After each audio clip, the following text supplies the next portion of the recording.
Mr. Secretary General Antonio Guterres, Secretary General of the United Nations, welcome to Al Arabiya, sir. It's a great pleasure to be here again with you. Thank you, sir. I'd like to start with Rafah. The Rafah Israeli military operation, which all indications, statements by officials, satellite evidence by Russian satellites, for example, point to the fact that the invasion is very close. What would that mean to the people, the civilians in Rafah, and to the neighboring country, Egypt? I'm extremely worried with the possible operation in Rafah. We have much more than 1 million people in Rafah. And of course, unfortunately, we have seen that the number of civilian casualties in this war in Gaza is unprecedented. No other conflict during my tenure as Secretary General has caused so many civilian casualties. And so, as you can imagine, I'm extremely worried with what might happen in Rafah. First of all, since the beginning, we have been asking for a humanitarian ceasefire. So it's not only the question of having or not an operation in Gaza, but having said so, and in the absence of that ceasefire, I do believe that a military ground offensive in Gaza could have devastating consequences and that it should be avoided at all costs. And obviously, I mean, that would inevitably lead to enormous displacement of population. And I am entirely convinced that Egypt is totally opposed of any pushing of Palestinian population into Egypt. Can this ground operation be averted by any means? Well, I hope, especially that the countries that have influence on Israel, the United States, that the United States and a few others, that they should be very clear telling Israel that this operation should not take place. We understand there's a sort of a boycott. The Israeli leaders are not talking to Your Excellency for a while now, including the Prime Minister Netanyahu. With such a boycott of your good offices at the United Nations, has the UN lost its moral leverage to affect events and the war in Gaza? I don't think we lost our moral leverage. Maybe we have lost the physical leverage, but the moral leverage, I think, is clear.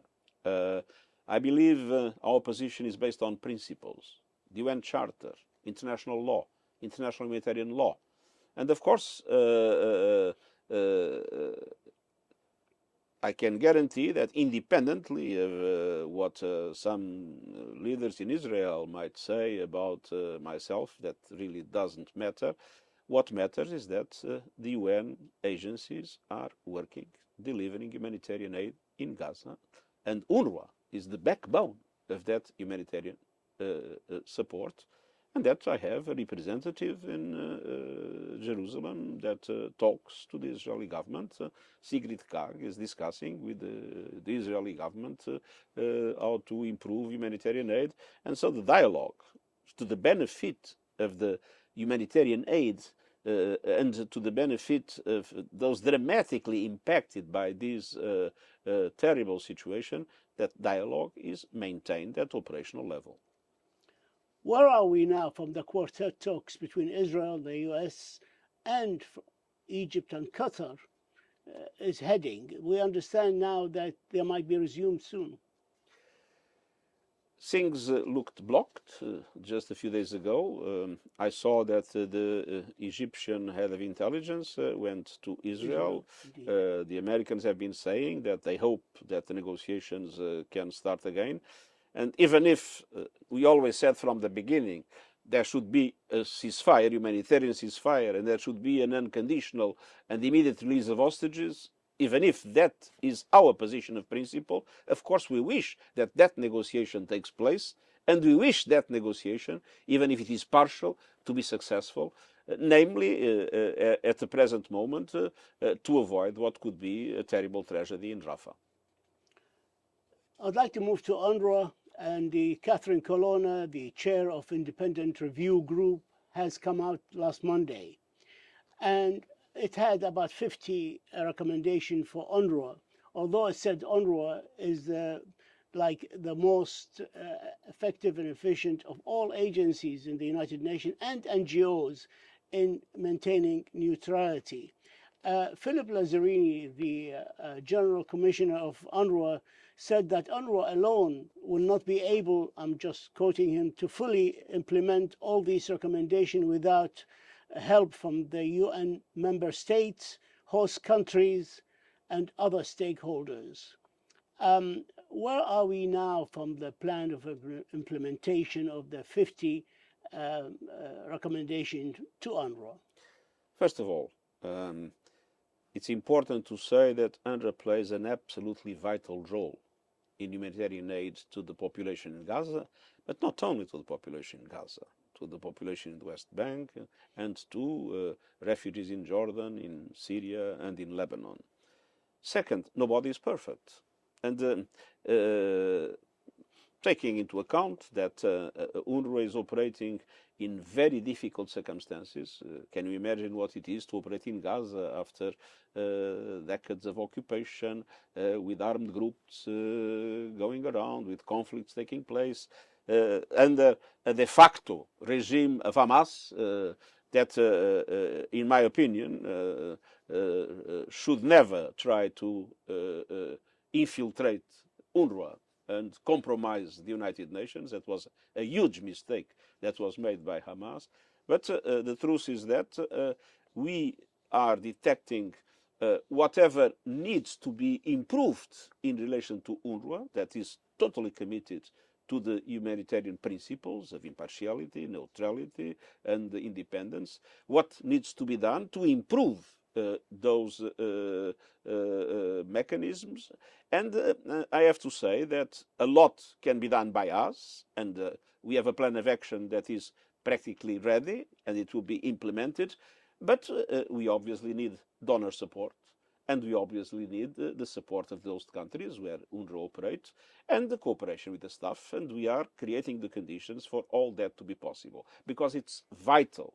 And my appeal is, we have shown how determined we are to make UNRWA an organization that fully delivers according to humanitarian principles, and that corrects whatever needs to be corrected in its operations. My appeal is for all donors to come back and to support the organization in this very dramatic period for the Palestinian people. But can UNRWA rely on the cooperation of the PA first, and most importantly, Israel, which is bent on the dismantlement of UNRWA?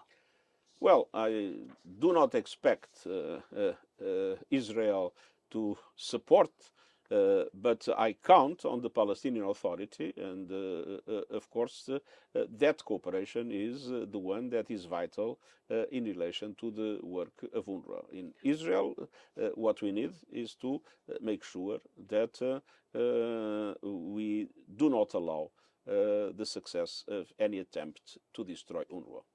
In the case of the UNRWA 12 accused former employees, which are not employees anymore, the United Nations requested evidence from Israel that a significant number also of UNRWA employees are members of terrorist organization, and on the 12th as well.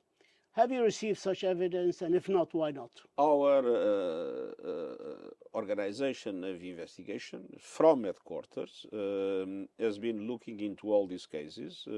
There has been dialogue with the Israeli authorities. We have looked at the cases that were given into us. Yes. In relation to that, a number of investigations are being concluded, and we consider that there is relevant evidence. In relation to one case, we are convinced that there was a mistake and is innocent.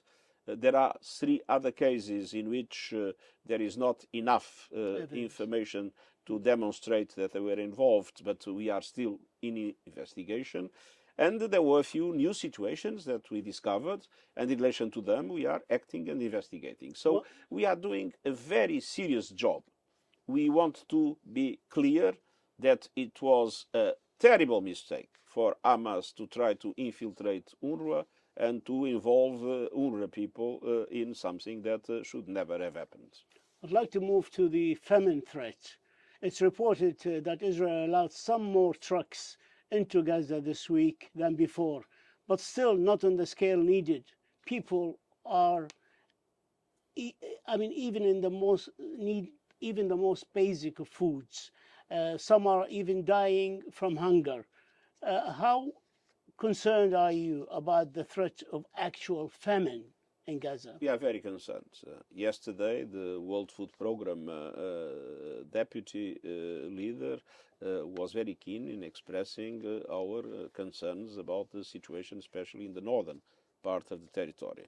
There has been a number of improvements. There has been a huge pressure, as you know, from the international community, from the United States, several other Israeli allies, to have full and unimpeded access through different channels to Gaza, and the freedom of movement inside Gaza to allow for the distribution to take place. There is a lot that still needs to be done. As I said, there were a few improvements, but those improvements are not enough for the dramatic needs that the population faces. And we hope that the work that is being done, the pressure that is being put, will lead to a clear position in which there is no obstacle to humanitarian aid entering Gaza through different sources, and of course the land source is the most important, and at the same time that there are conditions on the ground to allow for safe distribution in the whole of the territory of Gaza. Sigrid Kach, your senior humanitarian and reconstruction coordinator in Gaza, spoke to the Security Council this week and briefed them about that Israel is making several commitments to improve aid delivery, and also spoke about the operationalization of 2720 resolution of the Security Council. To what extent do you think this will help the deliveries?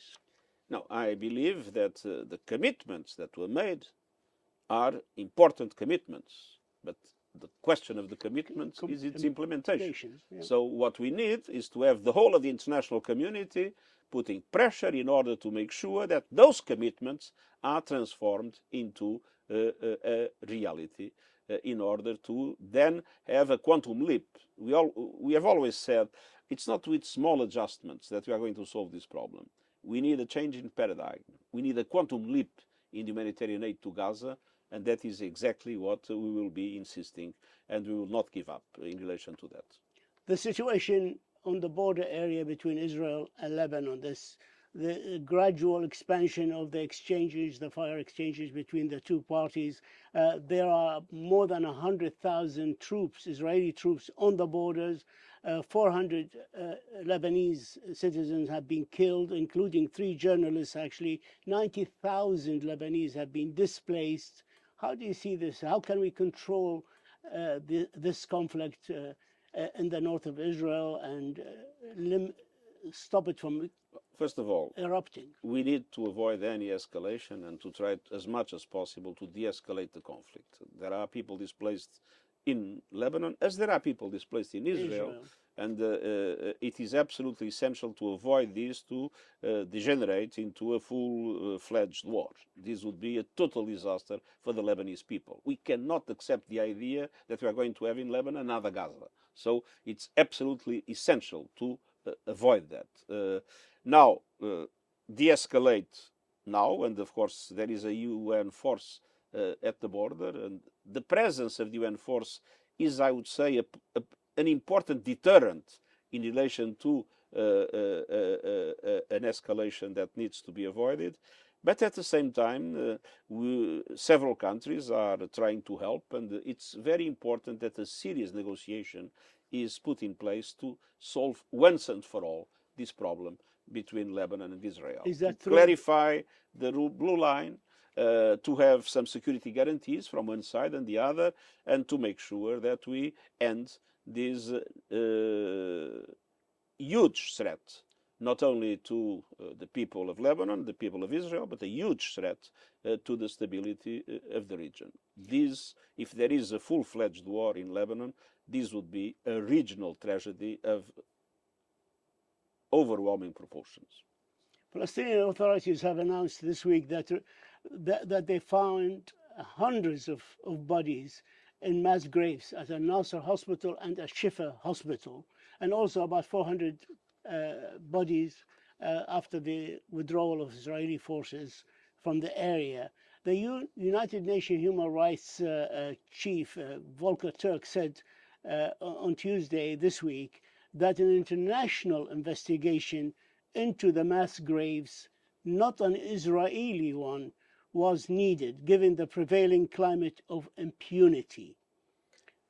Do you agree? I fully agree. We need an independent investigation. When we had problems with UNRWA, we created an independent committee to look into UNRWA.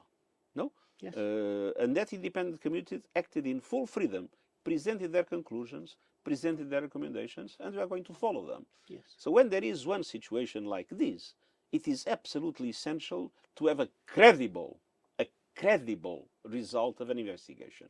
And the credible result of an investigation depends on the independence of the investigators. So this is a situation where I believe an independent investigation is absolutely necessary due to the scale of the problem that is, of course, horrifying. Will Israel accept such an? I don't know if they will accept or not, but that doesn't change my opinion. I'd like to move to the Red Sea, and the Houthi rebels have launched this week attacks against Israeli and U.S. ships in the Red Sea and the Gulf of Aden and the Indian Oceans. What are the repercussions of such attacks? Well, the repercussions are very serious. We see that the Suez Canal is working at half its capacity. Yeah. That is, of course, terrible for Egypt. Of course. That is losing an enormous amount of income. But it's terrible for the global economy. For instance, a country like Jordan that wants to buy products from China. The products would come from China through the Red Sea to Aqaba. Now they have to go all around Africa to get to Jordan. So, I mean, the countries of the region are paying an enormous price in relation to this. Our position is very clear. First of all,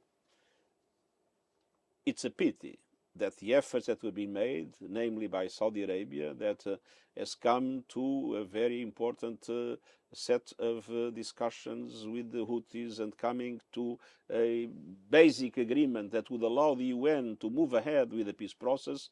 This, unfortunately, has been interrupted.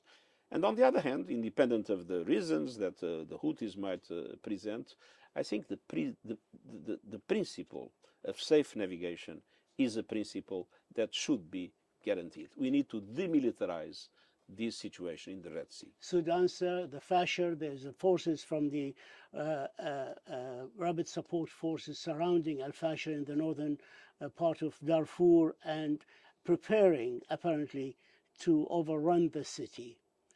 How concerned are you? We need to stop it. I mean, we have 500,000 people in the city.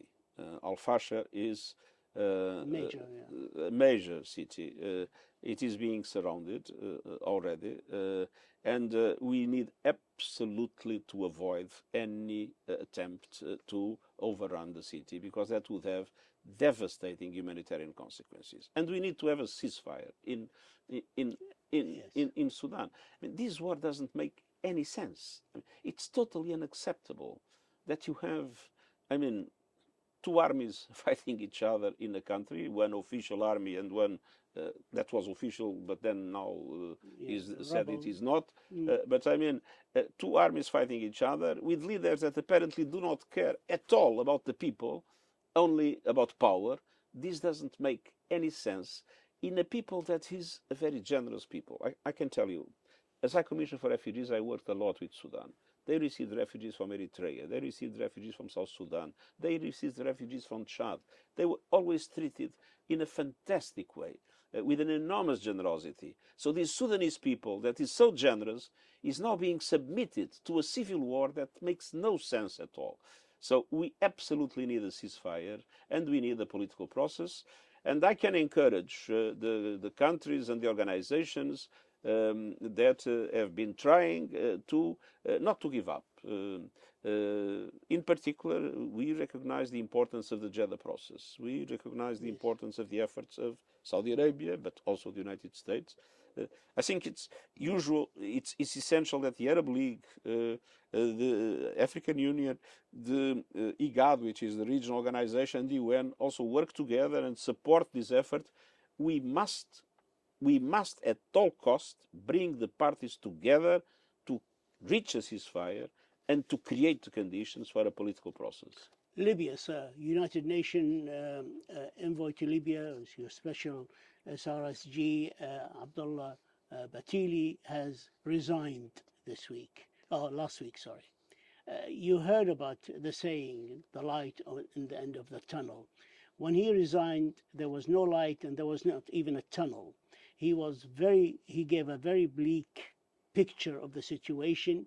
He accused the leadership of being only interested in Libya, the whole leadership, being only interested in their own interests. He accused the outside influential countries of working for their interests and creating new tracks different from the UN track.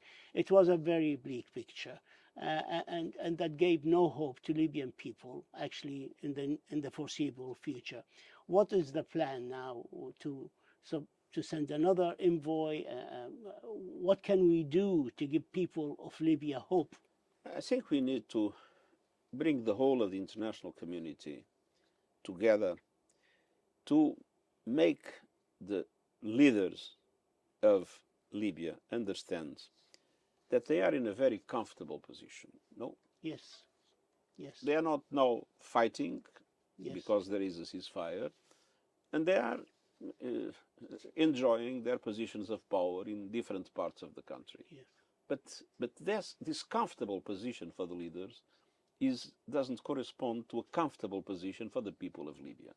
Libya would have an enormous potential to provide the well-being to its population that, unfortunately, yes. is not possible. Yes. So these leaders must understand that the interest of the country is more important than the comfortable position of power that they enjoy, and they must understand that they seriously have to come together and discuss to facilitate a process that can lead to a legitimate future of Libya, in which the Libyan people will decide the future of the country. And on the other hand, I think it's very important for the countries that have been more or less directly involved in this, not to look into their narrow interests, but to understand that a Libya that would be united, a Libya that would be in peace with its oil resources, a Libya that would be a rich country, would be able to contribute enormously